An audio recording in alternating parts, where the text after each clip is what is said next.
General Alexander, thanks for being with us. We just heard the reporting from Ayman. And as the leader who essentially stood up U.S. Cyber Command, I just wonder if you could help walk us through how vast and how grave the role cyber is now in modern warfighting. That's a great point, Morgan. I think as you look at cyber, it is an element of national power. It will be used in this conflict against countries. It's already being used against the Ukraine. And I agree with Dimitri. I think it's going to be used against our country, and it's going to be used in Europe against the finance, the energy, the governments, to break the will of the people to stay in this contest of sanctions versus the physical assault that Russia has going on with the Ukraine. This is a new form of warfare where the public and private sector have to work together. I think Chris Inglis has pointed that out. But you can see the importance from what Sissa just said. Tell us what's hitting you so we can help defend this country. We have to work together. We have to work with our allies. What I learned is that being responsible for defending the nation when you can't see it, you can't achieve that objective. So we have to help work this together as a nation. So in terms of Russia specifically, I mean, you personally have experience, I would imagine, dealing with them when it comes to cybersecurity, both on the governmental and military side and also now on the commercial side. What are the capabilities there, and how is it affecting the way you're advising clients now?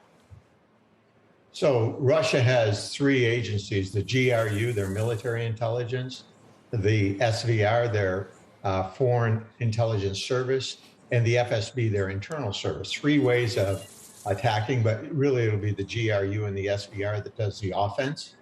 And they've done a lot. You've seen that with things like Fancy Bear on the GRU side, and you've seen it with the solar winds on the SVR side.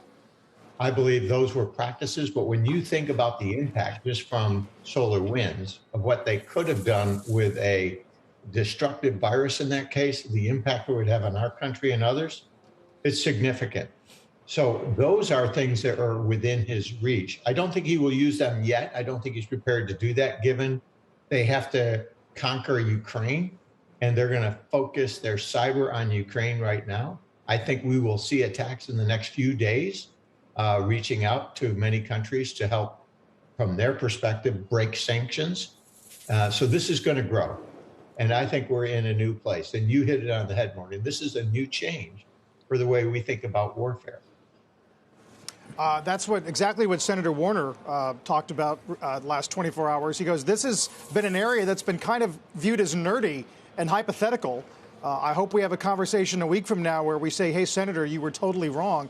But he does raise the scenario, for example, what if Poland were to suffer some denial of service, for example, and how forcefully NATO would respond to that? Yeah, so this was a question on Article 5. Does that constitute an act of war? I think it depends on the impact of that. And I think that's something NATO will have to wrestle with, whether an attack on a country in NATO with cyber that has destructive and causes loss of life is in fact an act of war. I think that's a new realm. I think eventually it will be included. But perhaps more importantly, what you bring out there is NATO is built to bring folks together. If you look at the European countries, they all defend themselves in cyber, and all the commercial companies defend themselves in cyber. That's not a defensible way. And an interesting point, U.S. Cyber Command was actually created when the Russians got into the Defense Department network. It's ironic.